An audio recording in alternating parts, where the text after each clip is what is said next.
Artist Eva Armisen is a frequent visitor to South Korea, where she holds exhibitions, interacts with the creative community, and draws inspiration from the country to channel her creative muse.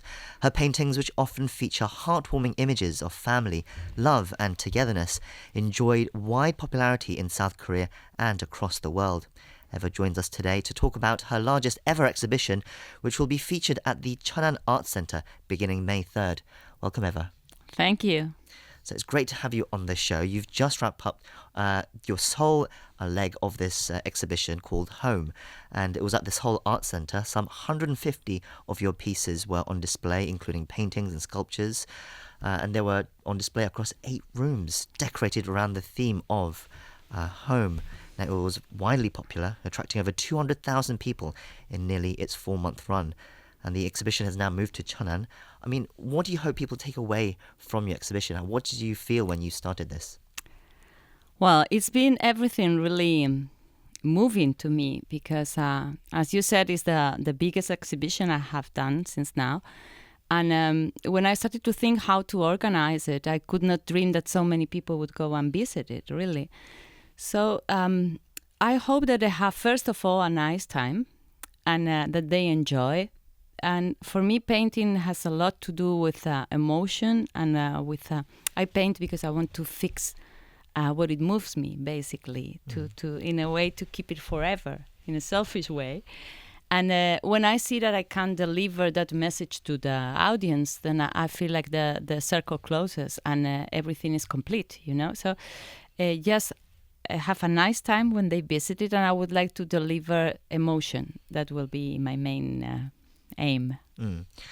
Obviously, we're on radio, so we can't see your works, which is a bit of a shame because they are beautiful. And anyone who's seen your work will know. It's instantly recognizable, the way you draw people's faces, the features. They're quite round and pastel colors, very vivid colors, but it's also very warm, and you can feel the warmth in your paintings, I feel. Anyone who's listening now should definitely check out, search online for her work. But from this exhibition, what was your favorite piece? Well, it's really hard to say. I don't know if I have a favorite piece, but I'm sure I love to see the whole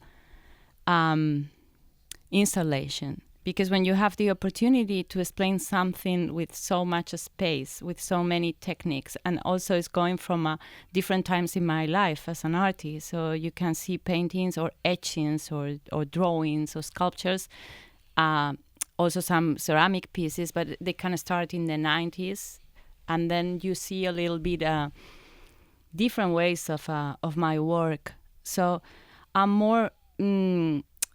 I think that the best thing is to see the global thing. I'm not in one... There is a room that I have a special... maybe the room of the Hanyos is really special to me because it means a lot and explains also my relation with Korea probably in a deep way because they change me a lot to meet them. So that room is special and I like it. But the whole thing that you can go is like invited someone to your house, but you just not show the living room, but you allow them to go to the more intimate parts. That is what this exhibition has allowed me to do. And I love that sensation. Just to explain to our listeners, Haenyeo is these women, these incredible women in the island of Jeju mostly, who swim and they pick out the seashells and the seafood from the seabed, but without oxygen tanks. You know, they hold their breaths for minutes on end, and against these crashing waves. These are incredible women, and you researched them. You found them, and you went to see them, and you even created a book about them, right? Well, it's really, Mom is Haenyeo. Haenyeo. It's really one of the most beautiful experiences I have had in my professional life because I saw them while I was staying in Shanghai. I was working there, and I saw in a magazine some photos of them.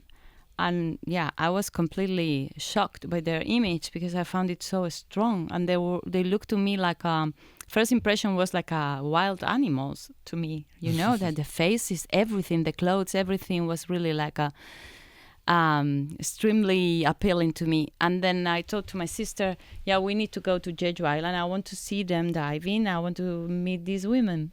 And then we did. I made some drawings, really fast drawings, and these drawings went to the local newspaper. And I was so lucky that 3 months later, I got an email from Hyun Ko. She's a film director. She was filming them, and she asked me to help her promoting the documentary. And I had the opportunity to go to Udo Island with her and spend some time living with them and seeing them working and being in their houses. And it was something that really changed my way of looking, not only because they are beautiful, they are strong. They represent all the values that for me, Right. are really important, you know? They are independent, they respect nature, they work in team, but really in team. I mean, they depend on the others to survive a lot of times, right?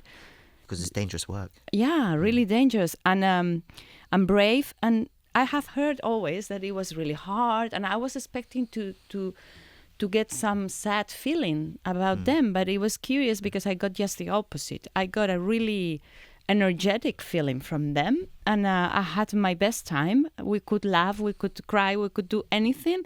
And and then in that time, while we were in Udo, Hyun told me, I have a story. I'm thinking, what do you think if you illustrate the book?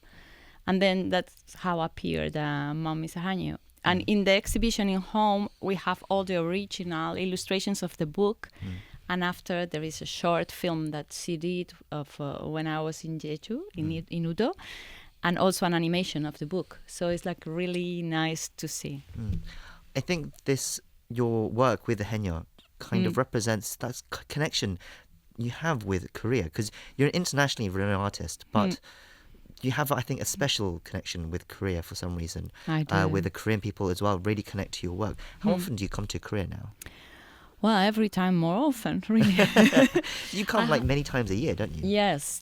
I'm coming. I started to come casually because I started to work in Los Angeles with a gallerist that happened to be a Korean lady.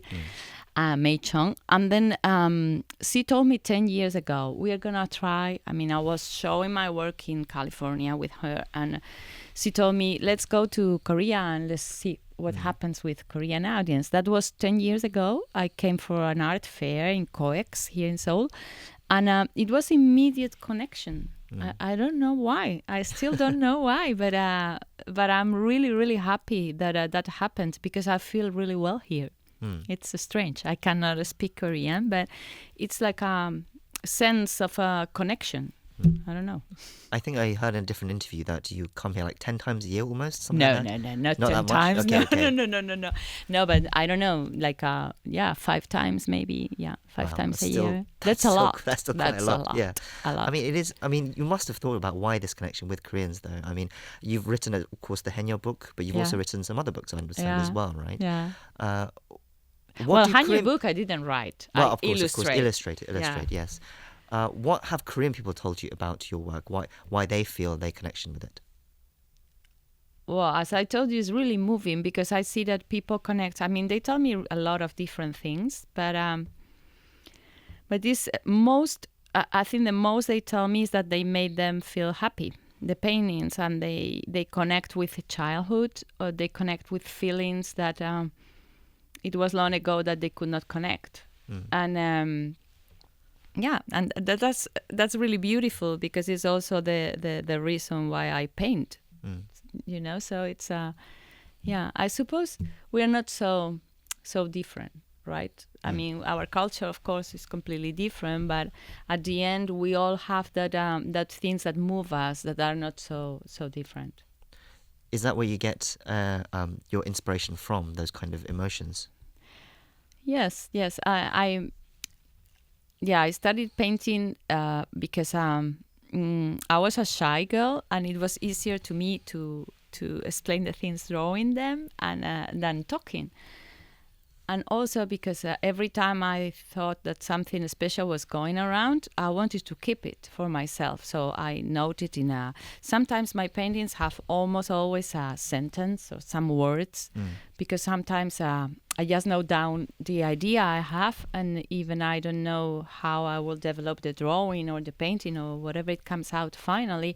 It's like I like to keep that first sentence in the painting. And yes, I think that's the reason I paint, to fix emotions and to keep them. And in a way, it's kind of a diary of my life also. Where do you want to go with this now? I mean, what's your future plans in the next few years? I don't like to make so many plans, because when I make them, they always go different than what I thought.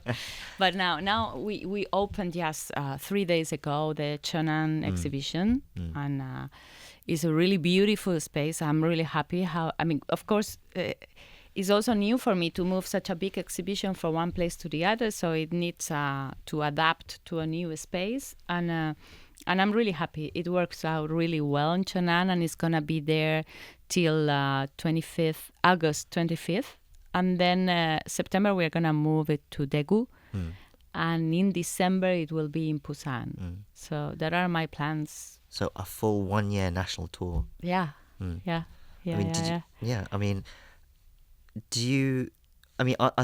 Outside of Korea, what else are your plans? Well, actually, yesterday I finished an exhibition I had in Hong Kong. That before coming to Korea, I was in Hong Kong for this show, and I'm also working in Spain and in Portugal. So I'm having like different. Well, what I do probably that is. I do a lot of different things, because not only exhibitions or art fairs, but just before coming to Asia, this trip, I was working for Barcelona City Hall, and I was making the image for a big festival with books for children.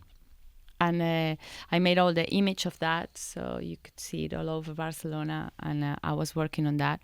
I mean, I'm with a lot of projects. I have also a book that just released in Korean also, which is really amazing to me. But it's called Evasions, and it's about short stories that a really famous journalist wrote in Spain. And I made like a collaboration every 15 days and illustrating her text. That became a book that was really successful in Spain. And just like 2 weeks ago, appeared in Korea also. So a lot of different projects going on. Fantastic. And as a final thought, do you have any words of advice that you'd like to give to aspiring artists who wish to follow suit? Wow, that's really difficult. I don't know. I think you just have to follow. I mean, everybody says that it's really difficult to live as a painter, but here I am, and I'm doing it for already a lot of years, many years. And I think it's really nice to try hard what you want. And even when it doesn't end up as you imagine, for sure it's going to give you clues to find your way. So just go and go and go, and don't be shy, and try to show your work to everybody, and let's see if you find the audience. Sometimes you have to go really far away. Look at me, I'm in Korea. Right. So, yeah. Right, it's about the process rather than the journey. Exactly, yeah. So artist Eva Armisen's exhibition titled Home is currently being held at the Cheonan Arts Centre and runs until August 25th. So do check out her heartwarming paintings if you have time. Thank you for being with us today, Eva. Wish you the best of luck for your future endeavours. Oh, thank you very much for having me.